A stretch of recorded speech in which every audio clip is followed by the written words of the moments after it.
Hello everyone, and welcome to the Las Vegas Open Series featuring the Invitational. I'm Glenn Jones, and I'm joined in the sideboard by Braun-Duin. Hello. You guys saw Brian yesterday doing our first live versus series video against Chris Van Meter, and you were playing the same standard deck that you took to the Invitational. I was, yeah. How'd that standard deck work out for you in the Invitational now that the standard rounds are over? I did not lose a standard match, so... That's pretty good. I would say decent. Yeah, above average. Yeah. That's one of the better records in the tournament in standard, I think. I'd have to go check to be sure. We'd have to run the math, but yeah, it's probably up there. So. Now, your Esper list, however, pretty different from what we've seen. Esper's a very well-known deck in the format at this point. Most people are down to haggling over like the last 5 cards in any given Esper deck, it feels like.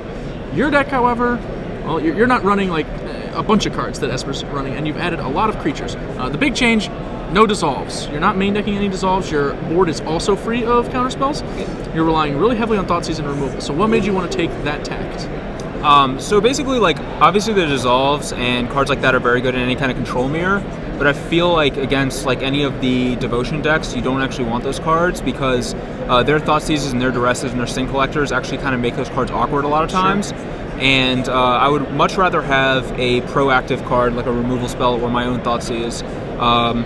Because like if you're trying to, like if you Thoughtseize like an Underworld Connections, you're ahead, but if you are trying to dissolve it and then they Thoughtseize your dissolve and then play Connections, you're not ahead.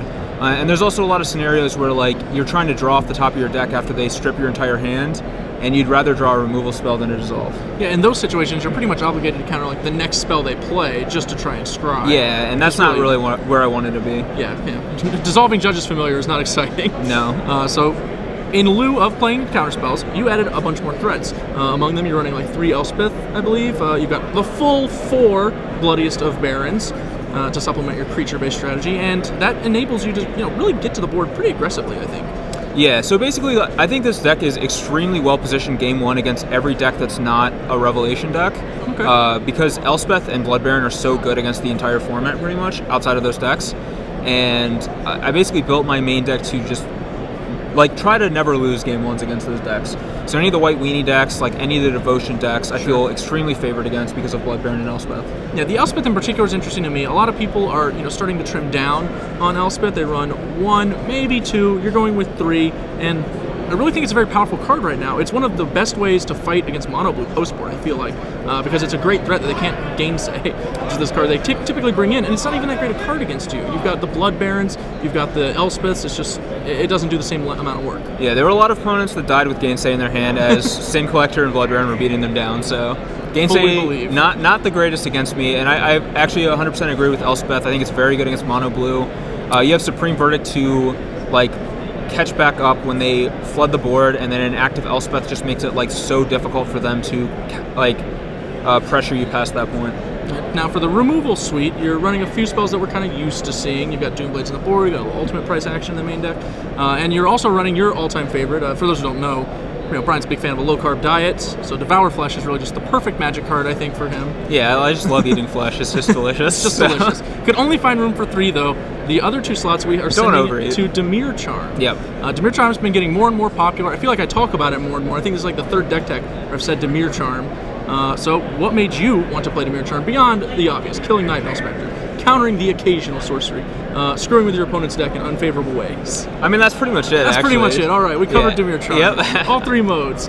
Yep. I mean, that's it. Like I'm rarely countering sorceries. I'm rarely manipulating decks outside of the control mirror, but killing like the ability to kill Packrat, Nightveil Spectre, Mutavault, and Master of Waves in the same card is like pretty key.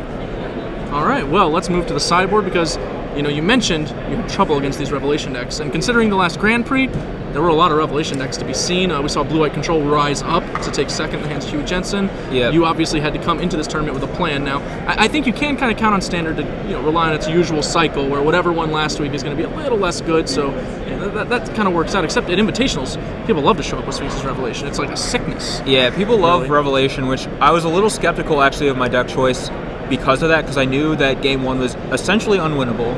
I just actually can't win game 1. Like, things have to go pretty. Even if my opponent rolls a 5, I'm probably still like 30% to win a game 1 in a control mirror.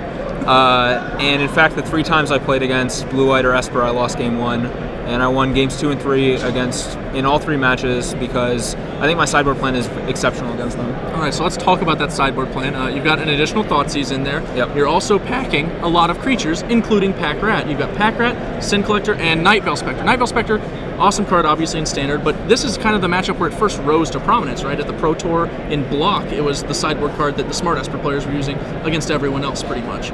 So that is carried over into Standard. It's working out for you as well. But talk about how you sideboard with the deck to get all of these creatures in, and also like how you kind of play the post-board games. Yeah, so like I know that I can't beat cards like Aetherling, or I don't have like a Pithing Needle or a Dissolve, so I'm pretty much dead to a Resolved Aetherling if I can't kill it immediately. I also can't beat like chaining Revelations into Elixir of Immortality. Sure. So my plan in post-board games is to prevent them from ever getting to that point. And the way I do that is I use like Sin Collector and Thoughtseize to strip their hand. I almost exclusively take the draw spell every single time I Thoughtseize or Sin Collector them, because I don't care about their counter spells. I'm going to run them out eventually, or force them to counter stuff they don't really want to counter, like a Night Veil Spectre. And so I'm not too worried about that. I just don't want them to draw extra cards, and I'm fine like 1-for-1ing them to the, because I just have such a higher threat density than they do.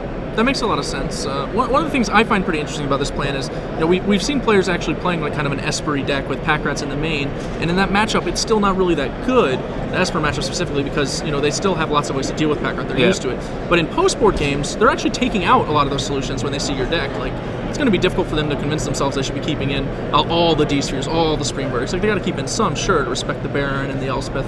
But, all of them, that's probably not happening. And then Sin Collector and Thoughtseize, you're just overloaded. You can strip what answers they do have if you're in the situation where you can actually start sending Pack Rats for lethal. Yeah, and actually, I'm unsure on Pack Rat, like how many I want. I don't know if I want all three or any. It was actually kind of awkward in a few of the matches I played. So I'm unclear as to whether Pack Rat or Blood Baron is better in post-board games, but either way, they are definitely siding out removal. Especially, a lot of times I will concede game one extremely early, just check to make sure they can make a 4th land drop. Yeah, like if I can see them like spiraling out of control with Revelations and Elixir, I'm just going to concede immediately to save time. And also, I don't want to show them my deck. Like, I don't want them to know that I don't have any Dissolves, or that I have like a bunch of creatures, because I want them to board out those like Supreme Verdicts and stuff. And in fact, I think when I played against Matt Nass, I'm pretty sure he boarded out most or all of his Supreme Verdicts, because I did not see any in the post-board games, and he died to Blood Barons and Night Veil Spectres and stuff. Well, it certainly worked out. You came in with a plan and you executed very well. Losing game ones for fun and profit at the Invitational. Yeah, I mean, I did win all the game ones against like Mono Black, so sure. But I lost a lot, so. Well, Brian, thank you for joining me, and good luck in your remaining Invitational rounds. Thank you.